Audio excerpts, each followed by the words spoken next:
ความตลามันเจ้าเปลี่ยนเอ็นแห้งลูกกระปัดมันเจ้าเป็นอันแห้งเนื้อพัวเนื้อสากเขาตั้งเขาไปอยู่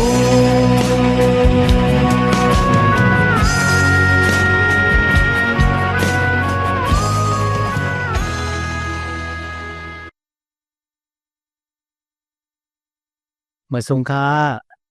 พี่น้องผู้ชมยินเสียงใต้ตีนับยำกุโซกุปา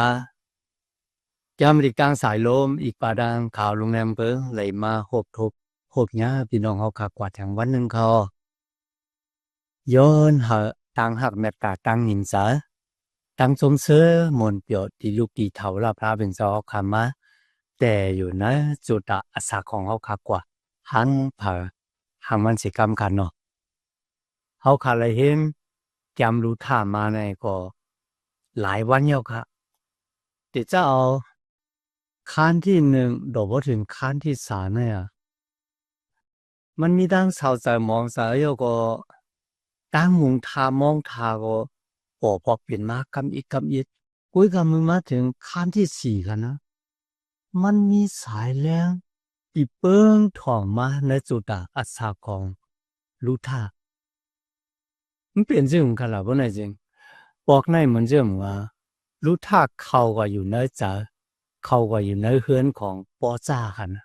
ปอจ้าอยู่แล้วก็ในหลวงเนี่ยเมื่อยุท่าย้อนหาเขาเนี่ยเห็น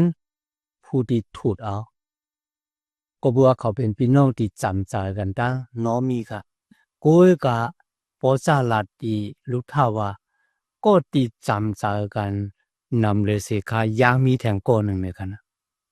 ข้าได้กว่าจัดการแล้วลองในเขาออกติดตารางเหยียบเขาในก็เขาคาเลยเห็นยาวดูยาวกว่ายาวค่ะเนาะในวันนี้เขากลับมาถึงขั้นที่สี่นะครับในวันนั้นก็โอจ้ากว่าที่พักดูเวงเป็นเลยเหมค่ะ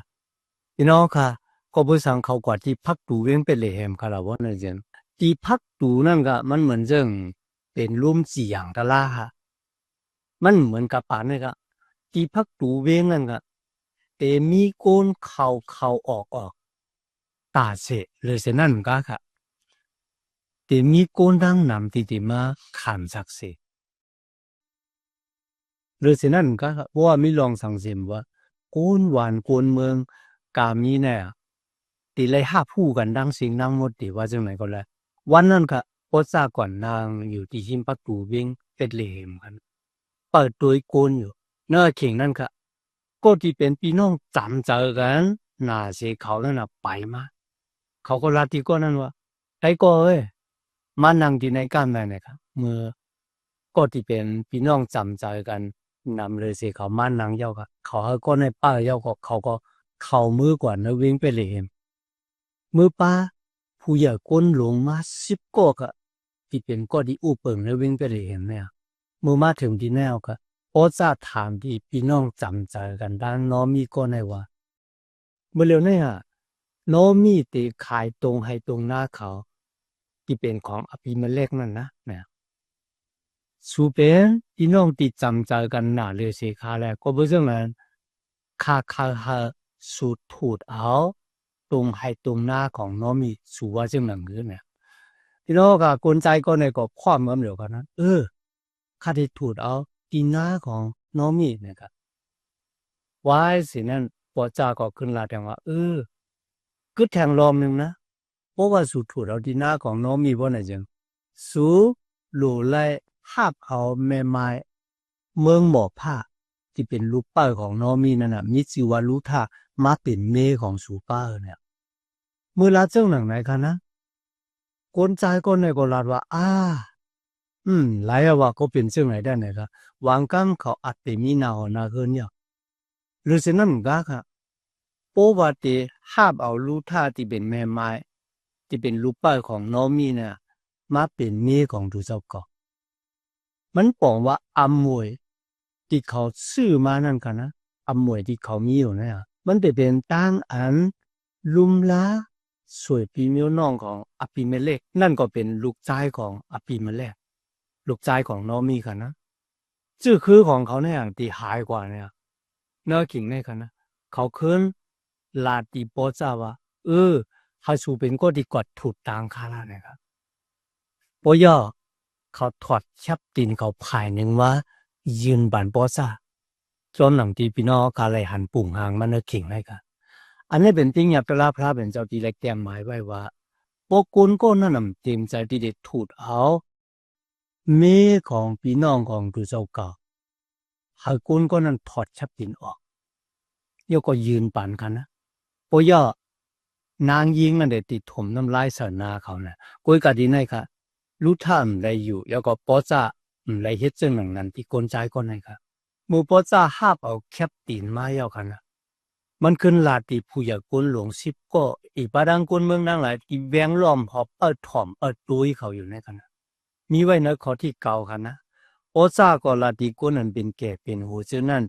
อีกตั้งกุนตั้งหลายนั่นแหละว่าวันมันได้สู่เจ้าเป็นศักดิ์สิทธิ์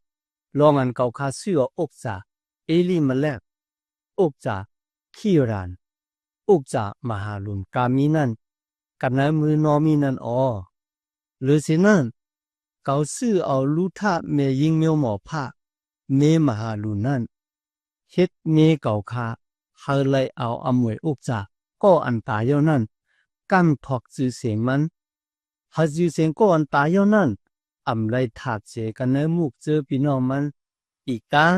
กันเนพักตูตีอยู่มันนั่นสู่เจ้าเป็นศักดิ์สิทธิ์วันเหมือนในว่าหนังในพี่น้องค่ะผู้ใหญ่คนหลงสิบก็อีปาดังคนวันคนเมืองลาติโปจาว่าขอที่11ค่ะนะคนกาอันนี้กันเนพักตูเวงอีกตั้งคนอันเป็นแก่เป็นหูฉะนั้นก็อ่อนกันขึ้นละแล้วว่าเขาเป็นศักดิ์สิทธิ์เขาถามว่าพระเฮ็ดให้เมยิงอันฮอดถึงกันเฮินมานั่นเป็นเจ้าหนังลักเคละอีกตั้งลีสองก็อันเตเฮ็ดมิวอิศิลานั่นสิกำเลยมาก็เฮาเปจุ่มตั้งกับตั้งขันกติพลาดแลมีตั้งเองสเลบหงหางกติเวงไปเลยเห็มสิกำเลยข้อที่12ค่ะก็บ่เจอพันอันเฒ่าราพระตักเอากันเนเมยิงอันอาสากหนุ่มในปันติมันนั่นแหละเฮามิวเจอคือมาเป็นเจ้าหนังเมียวคือเพริตอันตามมาเมยุตาเกิดเองมานั่นสิกำรู้ว่าหนังไหนปอซาก็แต่ปางแขกจอนรู้ท่าค่ะจอนหนังพิงเยทุงจำของกุนยูอิศิลาเขาปอซาแต่ปางแขกจอนนางรู้ท่าเป็นด้านห่างหลีห่างงามแต่ค่ะนะพี่น้องค่ะมีเสียตีมีนำกัดตังแขนในสมัยแคมดีของพระเป็นเจ้าลาดว่าพี่น้องจำใจก็อันตั้งนั่นก็เบอร์สังคมถูดเอารู้ท่าอีกปาดังนาของเอลีมันแลกคาราบอนเลยจังอันนั้นมันเยื่องถึงปิ้งหยับตะลาหน่อยครับก็เบอร์สังคาราบอนเลยจังก็บอกว่าปิ้งหยับตะลาหน่อยค่ะนะมันน่ะหมดถูดเอาโกนเขาขาออกปนม่วนรถสีบุรีแบบก็บอกปิ้งหยับตะลาหน่อยมันมีอสร้างอาการสูงค่ะหรือเสียว่าตีเลยช่อลงมาค่ะนะก็เพราะฉะนั้นพี่น้องจำใจก่อนตั้งเนี่ยมันยื่งถึงปิ้งหยับตะลาในวันเมื่อในจอมหนังที่เขาขาหูกันนะมีคนก็ละค่ะที่ว่ากำจ้างจอมหนังปิ้งหยับตะลาเยาก็เป็นคนสื่อต่อมีค่ะนะกำจ้างจอมหนังปิ้งหยับตะลาเยาก็เลยหักตั้งเจกช็อตไหนนะมันน่ะมีค่ะกุยกับโปซานั่นนะมันยื่งถึงเจ้าเยซูคริสต์ที่จะมาถูดเอาโกนล้อกาลงในไงเขาพี่น้องกันได้ลองเลยครับมีความถามหลายสำหลายเปิ่งปอบอกเรียนมาว่าก็พูดซะถ้าเป็นเจ้าซ้ำเอาก้นด่างเจ้าคืนเนี่ยมาอยู่ในจื้อเงินใครของเจ้าเกศชดเอาก้นด่างเจ้าคืนเนี่ยมามีปุญมีส่วนในจื้อเงินใครของเจ้าเกศชดพี่น้องค่ะเจ้าเขาโอ้จ้าเขาก็ไม่จะกุนมิวอิสิละเจ็ดกันนะก็พูดสังขารพวกนี้จริงก็บอกว่าพ่อจ้าสืบสายเลือดมาดังนางหลักขับนางหลักขับตีวิ่งยีริโคกันนะก็เพราะฉะนั้นฮะพ่อจ้าว่ามันจะคนมีจูเจ็ดกันกำเนิดมาถึงตีนางรู้ท่เป็นคนหมอผ้าครับแล้วปิ้งหยับตะลาจังอันเขาตะลาคานเช้า3 ข้อ 3กันนะ ก้นหมอผ้าอีกบาดังก้นอมวนอเมียคว้างเขาเฮ็ดวัดกูกว่าในจอมปิกหมันพระเป็นเจ้าอาลูพี่น้องวางกังค่ะนะพี่น้องจำใจก่อนตั้งนั่นน่ะมันนำหัวดีเจ้าหนังมันนำฮัดไหนค่ะนะกุ้ยกับปอจ้าฮัดเขาอุนดาเดปาลูท่าเนี่ยเข้ามาอยู่เตาโฮมเงาตั้งเหย่าเมียดของพระเป็นเจ้ามันฮัดขันนะทีนี้เขาเลยหันว่าพระเป็นเจ้าเจ้ากุนต่างเจ้าคือเข้ามามีปุญมีส่วนนะตลาดังเกกชอดบุญดาเดเกกชอดเอากุนโลกาลงเนี่ยทีนี้ค่ะสักเตะค่ะนะอันนั้นเป็นพระเป็นเจ้า唔知ว่ามันเจ้าหักกุนจื้อจัดเจ้าคือมีอิสลามเหลียวกุน唔知กันนะจอมหนังที่มันเจ้าใกล้ๆลาดนี้เขาว่าที่เขาเลือกเก็บสูมาเป็นกุนเขาเนี่ย唔知ว่าสู20 บนจ่ายบนแขนเนี่ยบนนั่น唔知มันเป็นเลยตั้งหักเมตตาของเขาก็บ่จังเลยตั้งหักเมตตาของพระเป็นเจ้ามันไม่เติกอยู่ที่กุนมีอิสลามกันนั่นกุนแล้ววันมันเนี่ยพวกตั้งหักของพระเป็นเจ้าเติกอยู่ที่กุนมีอิสลามกันนั่นนะอาโลพี่น้องตายเอาขาคนหลายเจ้าคือมีวันไหลหักดังเกจชอดมีวันที่ได้ออกปนมุนหลอดสีวัวแปดมีหัวใจมาอาซากมาตั้งอยู่มาอาแก้งสลิกตามากันนะมีวันที่ได้ออกปนมุนหลอดสีอาณาผีมาได้เป็นผีจะวันจะเมืองผีให้เพื่อให้กามีกันนะคุณสงมันนะตั้งได้มีวันป้นเสตามาเป็ดน้ำมันภัยอะไรว่าเสียดายกว่าก็เปิดตั้งหักอันเหยื่อเงียดของพระเป็นเจ้าติมวิธีเติกนั่นนะเฮ้เธอคนดังกำพาโลกาลงเนี่ยไหลหับฟังเกกชอดจะเตอขันนะที่ไหนนะเขาคาไหลหันว่ารู้ท่าไหลแต่สร้างเฮ็ดเธอมีผู้กัดแข็งผู้เหยื่อเมียบอกก็เป็นมา2ก็ที่1ค่ะจงมุนใหญ่คุณอคำดาวิดก็ที่2นั่นก็เป็นเจ้าเยซูคริสต์เจ้าเกกชอดของคุณโลกาที่สืบสายเลือดมาดังปอซาดังรู้ท่าค่ะลีอามนะตั้งหักตั้งอย่างเงียดของพระเป็นเจ้าที่เปียนี่กูเอาขันนวันมันให้มีความถามแพงคำหนึ่งกันนะว่าก็เบสังรู้ท่ามีลูกจอมลูกใจของน้องมีเนี่ยเป็นสังสรรค์มามีลูกจอมปอจ้าเนี่ยครับที่นั่นอย่างนั้นสมัยแกมเด็กลาดไว้ปีศาจลีนะว่าพระเป็นเจ้าให้รู้ท่าเนี่ยแต่ปฏิสันติ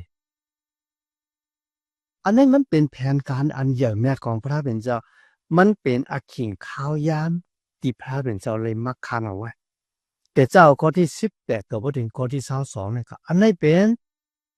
หมายขัดแจนคือโกนยูตาค่ะนะที่น้องเขาหวังก็ว่าหมายขัดแจนที่นั่นลำลองให้อยู่เนี่ยลำลองแต่ว่าค่ะปุ่นดาดีเลยกูว่าเจอคือยูตานั่นน่ะมันสืบดีแล้วมันลูกดีแล้วมาหรือเสียนั่นถึงก้าค่ะปุ่นดาดีฮะแผนการกองพระเป็นเจ้าอ่อนอย่างซ้อมนำที่พระเป็นเจ้าน้อยกว่าเจ้าเมสิยาเจ้าเกจอดเนี่ยตีมาเกิดนะชื่อจัดเจ้าคือมิวยูดาสืบมาในสายเลือดของเจ้ามุนยากุนอคัมดาวิดที่ในมันบอกว่าโป๊จ้าเนี่ยมันเป็นเงานั้นก็มันเยื้องถึงตั้งอันเจ้าเยซูคริสต์เนี่ยตีมาเป็นผู้ที่ถูกลูกเอาโคนโลกาเขาออกป้นมุ่นหลอดเสตามมาเป็นน้ำมภัยอะไรเขาขึ้นมีตั้งศึกสัมจำเจอกันจอมเถาเวลาพระเป็นเจ้าก็บัวปิ้งหยับตะลาในกันนะมดถูดเอาโคนเขาค่ะออกป้นมุ่นหลอดสีวัวแปดอาณาซาตานมานักตามมาเป็นน้ำมภัยอะไรเลยมีเจ้าเยซูคริสต์ฟ้าเดียวกันในสมัยแก้มในกาลที่ข้านสี่ข้อที่4ที่5ค่ะนะเมื่อขิงข้าวยามันปีจุ่มเต็มทนเลยค่ะพระเป็นเจ้าให้ลูกเจ้ามาเกิดดีนางยิงสาวกันอย่าเจ้าพี่น้องค่ะด้วยค่ะนะอิสยาห์วันเลยเต็มหมายไว้อยู่ค่ะนะที่เต็มมันอะไรเต็มหมายไว้แต่เจ้าเงากำภาวะเจ้าเก๋ชดเนี่ยที่มาเกิดดีเจ้าคือนางยิง唔知这คือนางยิงตั้งคนใจกันนะ这คือนางยิงก็บัวตั้งอันเกิดมาของจุยชุมจะว่าเกิดมาเลยตั้งอันศึกสามกามาเหมือนเรื่องหลังเฮาคันนะปอดังในหักกันศึกสามกามาก็แต่ปฏิสันติมากุ้ยกับจุยชุมเจ้านะ มันเจ้าแต่ปฏิกสันเดที่นางยิงสาวกันอยากจะที่มีชื่อว่านางมาลีเมื่อถึงอาคิงเข้าย่านแล้วต่างเกจูพระเป็นเจ้าปุณดาเดมาเกชอดอกกูนเอาคาคนะเจ้าเยซูเลยมาขาม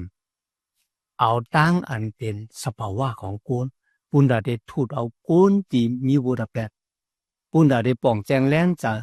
นาจุตะอาสาของกูนและจอยแถมกูนเขาย่อก็เป็นปุ่งห้างปุณดากูนเขาคาคนะมีดังนั้นต่างเกจูพระเป็นเจ้าแต่อันโปหึงปอนั้นค่ะรู้ท่าก็เกิดลูกออกมาโลบิโน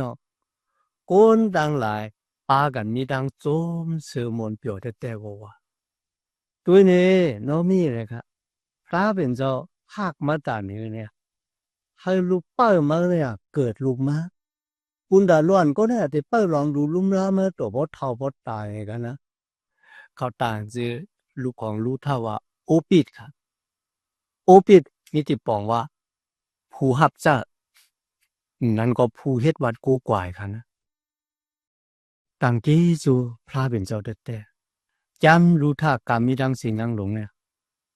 มันหลาดถึงตั้งหันถูดเอาครับมันยืงถึงสุยิสุขิติเดมาถูดเอาเขามันเจ้ามาเกิดตีนางยิงเสากันเนี่ยเจ็ดมาขามตอกจับตายในเสาลักว่ามือปูนดาได้จอยกูนโลกาเนี่ยให้คืนนี้ตั้งเสร็จสัมจำใจอันดีกันตั้งพระเป็นเจ้าแดงกำหนึ่งปูนดาได้มีตั้งเสร็จสัมจำใจจอมพระเป็นเจ้าเขาข้าก็หลุดเป็นกุนชื่อโตเนื้อแกมโลมาคาน3 ข้อ24มีไว้ว่าพระเป็นเจ้าให้เขาเป็นกุนชื่อโตรวยดังที่ไรเสียงกาเสียงหูมันในกันเขาเลยเป็นกุนชื่อโตรวยดังดิมดับโลเสือดับโลเฮ็ดเอาดับโลลู่เอากังย่างเอาค่ะกูกับพระเป็นเจ้าเขาก็เป็นกุนชื่อโตรวยดังอันเจ้าเยซูคริสต์มาขามตามบุรพต่างเขาในสลักว่ามือจอมหนังที่มีแต่หมายไว้ในสมัยจำที่ของพระเป็นเจ้าในฟิลิปปีคัน2 ข้อที่9 ถึง 11ค่ะว่าสิเจ้าเยซูตายอยู่3 วันมันเจ้าลูกกำลังตายขึ้นดิบมาอยู่จอมตะเปเจ้า40 วันย่อก็สานขึ้นมือกว่ามึงกางหาลาดิตะเปเจ้าเขามือมีแฮนที่อยู่ที่เสาไว้บุญดาสูมือเขามีแฮนยาวๆเอาเด็กขึ้นมาหาบสูเขาอยู่ที่ละสูดังหลายที่ละอยู่ที่นั่นโยฮันคัน14 ข้อที่1 ถึง 3กันเนาะในฟิลิปปีคัน2 ข้อที่9 ถึง 11มีไว้ว่ากูโอข่าวเหนือเมืองกลางหาวเหนือลินเมืองโกนตายลินเมืองโกนคูบหมบลงต่อหน้าเจ้าเยซูคริสต์กูลิ้นเหนือเมืองกลางหาวเหนือลินเมืองโกนตายลินเมืองโกนเลยครับหับคำว่าเจ้าเยซูคริสต์เป็นเถาวรพระเป็นเจ้าพระเป็นเจ้าปันมุนสเลติเจ้าเยซูคริสต์ตั้งอันมันเจ้าจุนอาสาของมันเจ้าปุณดาเดมัดถูดเอาโกนโลกาลงเนี่ยเขาออกปุ่นมุ่นหลอดเสียตามมาเป็ดน้ำอบภัยงไรคืนมีอาสาเถาวรอยู่โดยจอมันเจ้าแทนการถูดเอาโกนเขาออกปุ่นมุ่นหลอดเสียวรเป็ดเนี่ยมันมีว่าอยู่ในแกมรูท่าในเหมือนกันเขาอ๋อนี่ดังนั้นต่างเกจูพระเป็นเจ้ายันนะแต่ในวันวันนี้เขาค่ะเห็นแกมรูท่าสุดกว่าลีลิงงามๆกันนะมีดังนั้นต่างเกจูพี่น้องเขาค่ะที่มาเห็นสมัยจำดีกว่าซ้อมการกันย้อนหาตั้งหับเมตตาตั้งยินจาตั้งสมเสริมมนเปียวตีลูกตีเท่าลาพระเป็นเจ้าเขาค่ะมาตัวขอดแถวถึงพี่น้องเขาค่ะกว่าห้างเผาห้างมันเสียกรรมค่ะมาสุงค่า